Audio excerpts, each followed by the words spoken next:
All right. Thank you, Madam Chair. And as you all know, this is now the third time that I've come to the podium to address the board, and I want to go ahead and make sure that our entire school community and our board knows anytime I come to this podium, this lets you know that we have some serious things to talk about.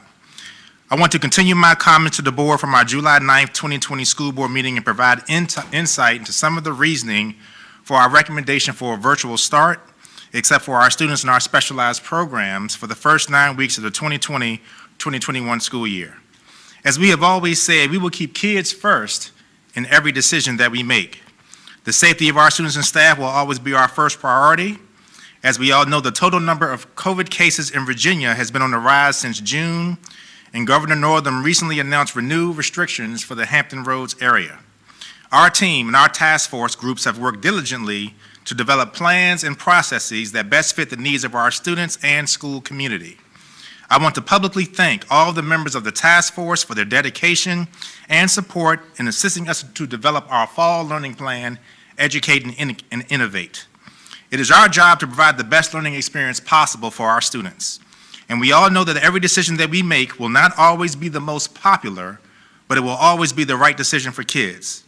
This is part of the reason why we are recommending that our staff return to our buildings for instruction Monday through Thursday, with Friday being an optional instructional support day. There are several reasons why we came to this conclusion. Number one, having our staff in our buildings for instruction guarantees that we will have adequate broadband for virtual instruction. We heard that from one of our prior comments earlier. We have several staff members who do not have sufficient internet access to properly teach from home. Number two, unfortunately, it has come to my attention that we also have had several staff members that have taken other jobs and responsibilities during contract hours. We have confirmed that some of our educators have taken on second jobs, such as serving as tutors for the homeschool population, or becoming a part-time waitress as an example. Section 7-32.1 clearly states that no employee shall accept gainful employment in any private business or outside activity during the term of his or her contract when such employment shall detract from employee's effectiveness in his or her assigned duties, nor shall the outside employment reflect adversely upon Suffolk Public Schools. The individual involved shall first secure permission from the superintendent before entering into supplementary employment. It is disappointing to discover that we've had employees who have violated this policy.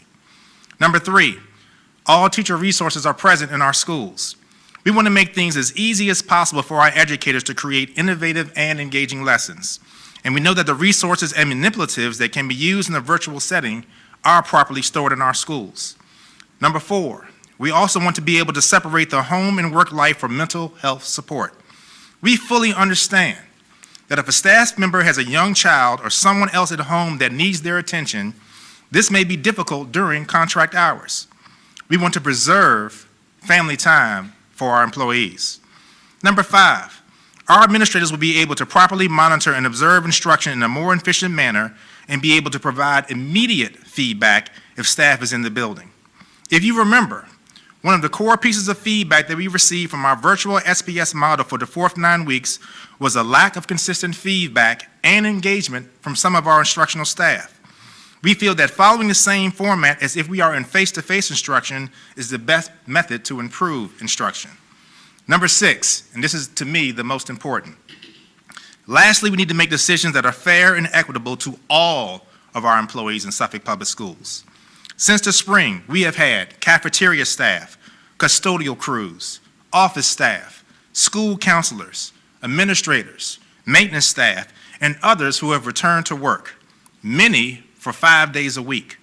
We need to have the same expectation for our instructional staff.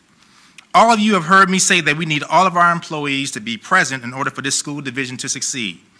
We believe that we need to have the same expectations for all staff regardless of their role. Now, I know that the recommendation for staff to return to the buildings has caused some anxiety for our instructional staff. And trust me, we get it. We understand your concerns. But I also want you to know that we are not alone in this request. Hampton City Public Schools has recommended that instructional staff return for 3 days. Isle of Wight is requesting and requiring staff to be present. Southampton County is also requiring staff to be present. Portsmouth will have teachers in the building for departmental and grade level meetings, etc. I know that we have had staff members send their opinions to us and to board meetings explaining why they are uncomfortable. For example, thank you to Mr. Mitnick for forwarding me some concerns of a staff member that is both a teacher and a parent, and a recent article by CNN that detailed 260 staff members testing positive or being exposed to COVID-19 in Gwinnett County, Georgia, 1 week after they returned to work. What the staff member, however, did not share is that Gwinnett County, Georgia also had the highest COVID-19 rates in the state, and that there are 23,000 teachers in the school division. We also know that Georgia came under national scrutiny for opening up the state too soon after state restrictions. Gwinnett County is one of the largest school divisions in the county, and I have worked closely with their leadership in my prior role as chief of schools in Chesterfield County as part of the large school division consortium for the American Superintendents Association. When you do the math, 260 cases out of 23,000 employees means that 1.1% of their entire teacher workforce tested positive or were exposed. That number is far less than the percentages of positive cases here in the city of Suffolk. Now, got to be honest here. I want our teachers to know that we have thought this through. As a matter of fact, the safety protocols that we are putting in place in our buildings are the same protocols that we have used in the school administrative office from late spring and summer. Just to provide some background, there are a total of 74 employees in the school administrative office, which falls right in the middle of the number of employees on average in our schools. Since March 3rd, 2020, we have had 6 staff members that have been quarantined for the following reasons: 2 for travel out of the country, 2 for a family member being diagnosed with COVID-19, 1 for a possible exposure, and 1 with an elevated temperature that actually had a negative test result. None of our employees at the SAO have a positive test result. We feel that if we follow the proper safety procedures, wear our masks when moving around the building, and wash our hands, etc., that our staff will be fine. We hope that our teachers trust in us in setting up a plan that will work in keeping them safe while also providing the best educational experience for our students. Now, I know that the board is still deciding on if having staff in the building is the best decision. I do want to share with the board and our school community that without staff being in the building, at least on some days, then our plan will not work effectively. For example, we need our instructional assistants in the building to assist with instructional components of our child care plan. If the board is not comfortable with requiring teachers to come for 4 days a week, then please provide a number of days in which the board is comfortable. All we are asking is to please not make the decision to be optional for every day. The protocols that we are putting in place include teachers remaining in their room for the instructional day. Everything that we have laid out in our plan is a key piece of the puzzle, and no piece can be ignored. Every component works together, and we need that synergy for overall efficiency, effectiveness, and success. Later on tonight, you will hear details regarding our plans for safety, health, and instruction. You will hear from practically all members of the superintendent's cabinet, as they are experts in the field for making our plan educate and innovate a reality. I am also proud of our plan to provide child care for our staff to have students that attend Suffolk Public Schools. We have received dozens of inquiries from so many school divisions regarding our child care model, as we feel that this is the best way to support our staff. I know that our school board has received communication from our staff members that do not have children that attend Suffolk Public Schools. I want to make it very clear in stating that you will have the opportunity for child care too, but we must take care of our students who live in Suffolk first. That's all. I wish we had the capacity to take care of everyone, but we must prioritize. Lastly, I want our school community to know that things are going to be different and that we all must accept it. I have faith that our students are very resilient and that they will show the signs of creativity, knowledge, and innovation. To all of our students, we have a phased-in approach to our plan that works towards having you back in school in the traditional setting. We just can't do that just yet.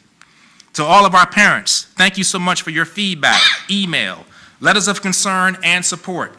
We have read each and every one, and it has helped us to come up with a plan, a comprehensive plan that we feel is the best for all students.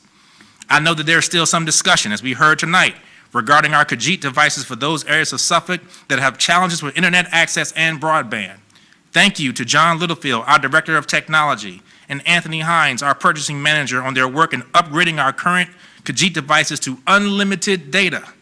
as well as purchasing an additional 525 devices for the 2020-2021 school year. This is a classic example of the school division hearing parental concerns and addressing them to the best of our ability. To all of our teachers, now is your time to show why you are professional educators. Use your instructional technology platforms to create a learning environment filled with excitement, knowledge, creativity, and collaboration.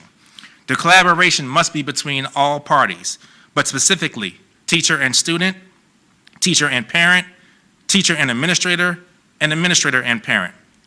This is the only way that we're going to be successful.